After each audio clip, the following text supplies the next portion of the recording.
Greetings to you. So, Danny and I adopted a rescue puppy this week. Her name is Hazel, and she is 7 months old, and we are so proud of our good girl.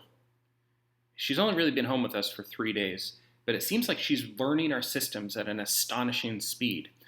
We're training her, for example, that when she needs to go to the bathroom, she should tap the bell with her nose on the door and we'll let her out. And it's been amazing to me. All day today, she's actually been doing it. She'll stand up out of her little bed, whine a little, and then go directly to the back door and tap the bell. The first time she did it, I rushed out to show her the yard, show her where she should go, and she did it exactly right. She got a little treat for that. But things have taken an interesting turn in the last 6 hours or so. It seems like a few minutes after she comes back inside, there she is at the bell again. And then again and again. I think Hazel has rung her bell about 15 times so far this afternoon, and with increasing urgency and impatience. She obviously hasn't learned that it's just for going to the bathroom. She's learned that it's for getting into the backyard, and she's almost obsessed with it. She whines and rings the bell, and then she rushes out the door before it's even fully opened. She bolts down the stairs, and recently, a funny thing has started happening. She doesn't know what to do when she gets out there. At first, she would run in circles or bite one of the fallen apples, but now, more often than not, she'll burst with great energy into the backyard and stop and stand there looking bewildered. Then she turns around and trots back up the stairs to come inside, and the whole thing starts over again. I think the yard and the back door and the bell that unlocks this great victory for her, she's obsessed with the process of achieving that goal, but then she forgets why she's doing it in the first place. So the tribes of Israel, they entered their promised land as we read last week in the book of Joshua. And now this week, as we read the book of Judges, we find a story of a not so idyllic landscape once they arrive. It seems that you can enter into the land where you are supposed to be and find that you've brought all your own problems with you instead of leaving them at the Jordan River. As I was thinking about which scenes from Judges I could use to reveal the story of the book of Judges to us this week, my mind was drawn to the judge named Samson, especially in chapters 14 and 15. Judge Samson is a great, larger-than-life figure with a fascinating and lurid story, and I think his experience captures the experience of Israel in their promised land. It's a wild and weird story, but let's read some of it together now. We read that once Samson went down to Timnah, and at Timnah he saw a Philistine woman. Then he came up and he told his father and mother, "I saw a Philistine woman at Timnah. Now go get her for me as a wife." But his father and mother said to him, "Is there not a woman among your own family or among our people that you have to go and take a wife from the uncircumcised Philistines?" But Samson said to his father, "Get her for me, she pleases me." His father and mother did not know that this was from the Lord, for he was seeking a pretext to act against the Philistines. At that time, the Philistines had dominion over Israel. So Samson went down with his father and mother to Timnah. And when he came to the vineyards of Timnah, suddenly a young lion roared at him. The Spirit of the Lord rushed on him, and he tore the lion apart barehanded, as one might tear apart a goat. But he did not tell his father and mother what he had done. Then he went down and talked with the woman, and she did please Samson. After a while he returned to marry her, and he turned aside on the road to see the carcass of the lion. And there was a swarm of bees in the body of the lion and a honeycomb. He scraped it out with his hands, and he went on his way eating as he went. When he came to his father and mother, he gave some honey to them, and they ate it, but he did not tell them that he had taken the honey from the carcass of a lion. His father went down to the woman, and Samson made a feast there, as the young men are accustomed to do. When the people saw him, they brought 30 companions to be with him at the party. Samson said to them, Let me now share a riddle to you. If you can explain this riddle to me within 7 days and find it out, I will give you 30 linen garments and 30 festal garments. But if you cannot explain it to me, then you shall give me 30 linen garments and 30 festal garments. So they said to him, Ask your riddle, let us hear it. And he put this to them. Out of the eater came something to eat. Out of the strong came something sweet. But for 3 days they could not explain the riddle. And on the 4th day they said to Samson's wife, Please coax your husband to explain the riddle to us, or we will burn you and your father's house with fire. Have you invited us here to impoverish us? So Samson's wife wept before him, saying, You hate me. You really do not love me. You have asked a riddle of my people, but you have not even explained it to me. He said to her, Look, I have not told my father or my mother. Why would I tell you? She wept before him all the 7 days of their feast, and she nagged him. And on the 7th day he finally told her. So she explained the riddle to her people. The men of the town said to him on the 7th day before the sun went down, What is sweeter than honey? What is stronger than a lion? And he said to them, If you had not plowed with my heifer, you would have not found out my riddle. Then the Spirit of the Lord rushed upon him, and he went down to Ashkelon and killed 30 men of the town, and took their things and gave the festal garments to those who had explained the riddle. In hot anger, he went back to his father's house immediately. And Samson's wife was given instead to his other companion, who had been the best man at the wedding. After a while, at the time of the wheat harvest, Samson went to visit his wife, bringing along a goat. He said, I want to go into my wife's room. But her father would not allow him to go in. The father said, I was sure that you had rejected her, so I gave her away to your companion.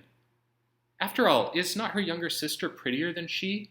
You can take her instead. Samson said to them, This time, when I do mischief to the Philistines, I will be without blame.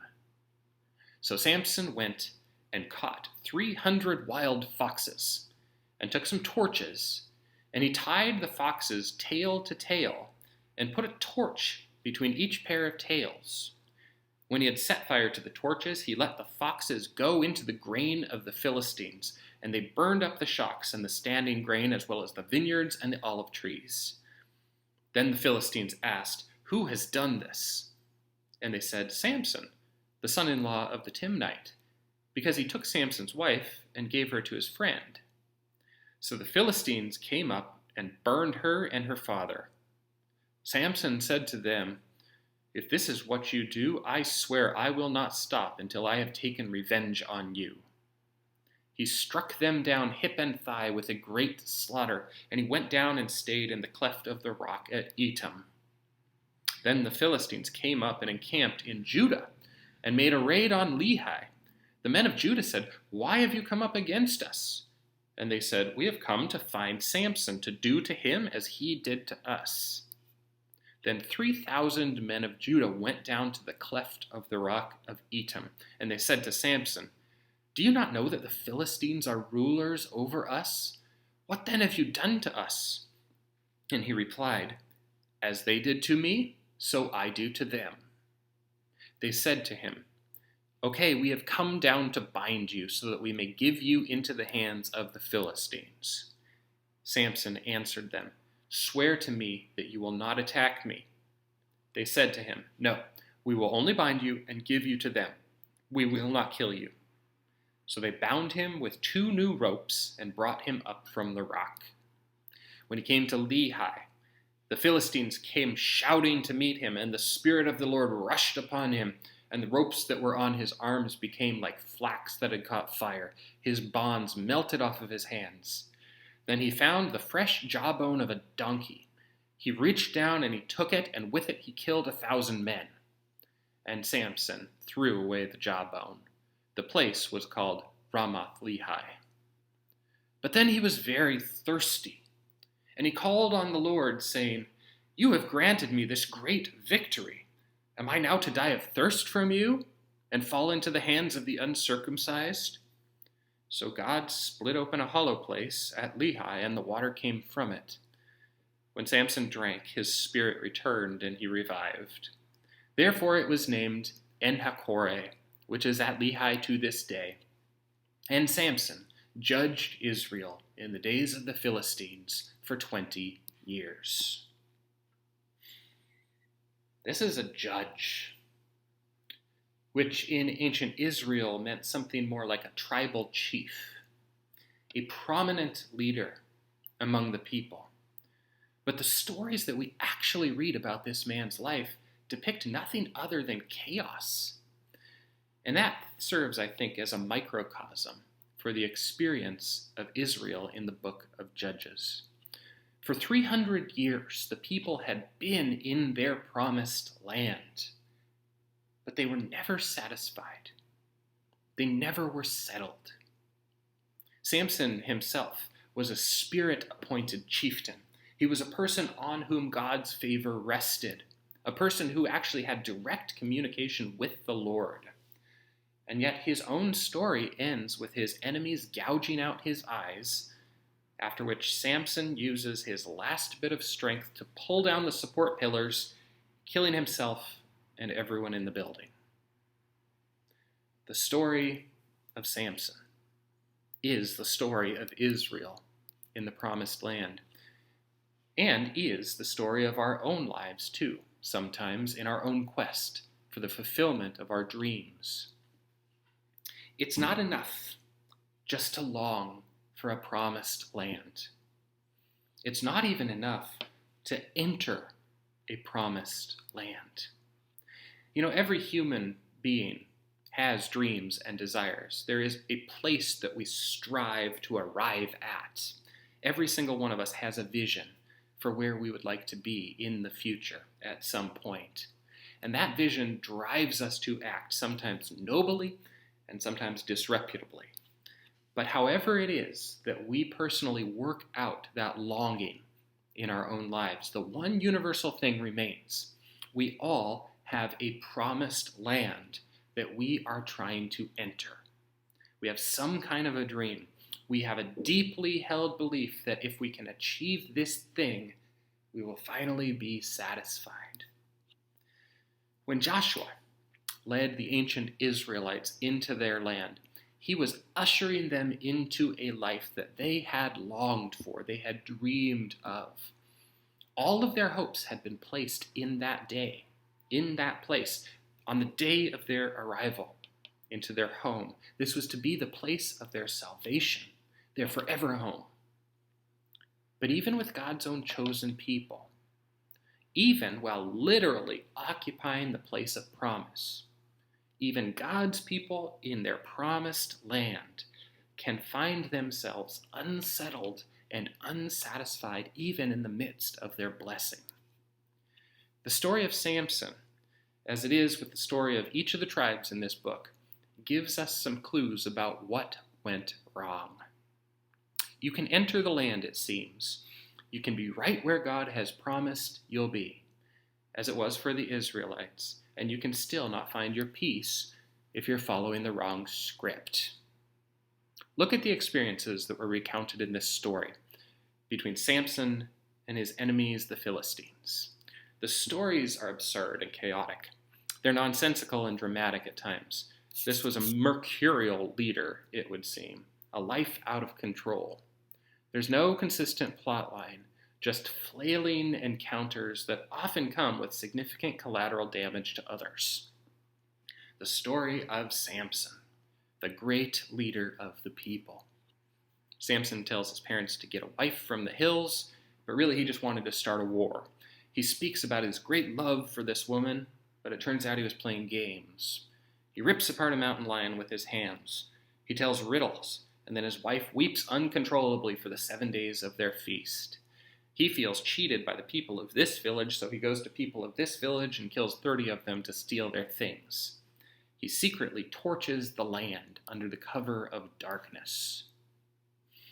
Looking back on this whole story and this history, the writer of this book can say in hindsight, God must have been doing X or Y or Z in this. But imagine witnessing these encounters firsthand in real time. It's like some chaotic mixture of pettiness and power struggles and deceptions and perversions and foxes. But there's this one repeated refrain. It's common to both Samson and to the Philistines at each encounter. Why are you doing this to me? Because you did it to me. And then a few sentences later, the roles are reversed. Why are you doing this to me? Because you did it to me. There's nothing different between these two parties, between Samson and his perceived enemies. There's absolutely nothing different between the tribes of Israel and their perceived enemies in the hills. Why are you doing this to me? Because you did it to me. The cycle is unbroken, and the promised land becomes a graveyard with a lot of stray foxes starting fires. I've thought about my puppy a lot this week as I've listened to or read through the book of Judges a couple times. I've thought about myself. I've thought about people that I know. I've thought about political parties and special interest groups. I've thought about judges and elections and policing. And I've thought a lot about how me and Hazel both can get so focused. We can have such tunnel vision on a perceived promised land just outside the back door. We can focus all of our energies on breaking through, reaching that somewhat arbitrary goal that we've fixated on as the solution that will fix all that ails us. We can try to bend all of the world around us to suit our aims. And then, in that great moment of victory, we stand dumbfounded by the apple tree, not knowing what to do next. Maybe it's because we forgot a long time ago what we were actually looking for in the first place. I've thought a lot also about the words of Jesus as I've read the news, as I ponder my dog. When Mary was pregnant with the Christ child, the angel was very specific to her.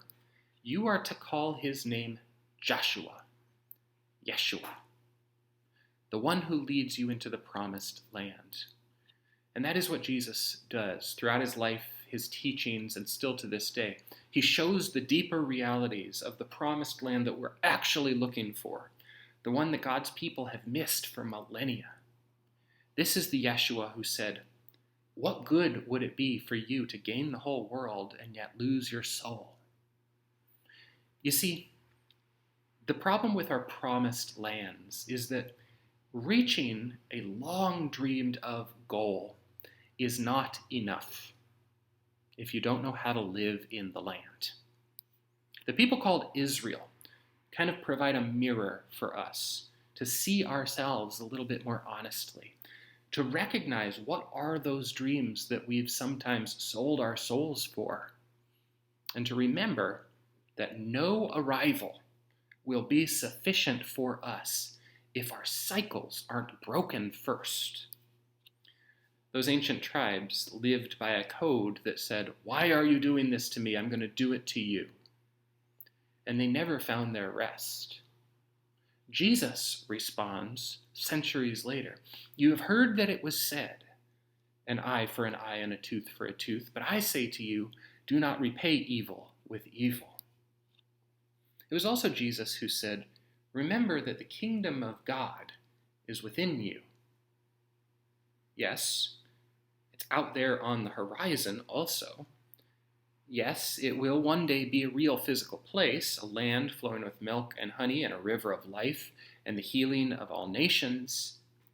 But that land is not really your land unless it becomes your land in here all throughout the journey.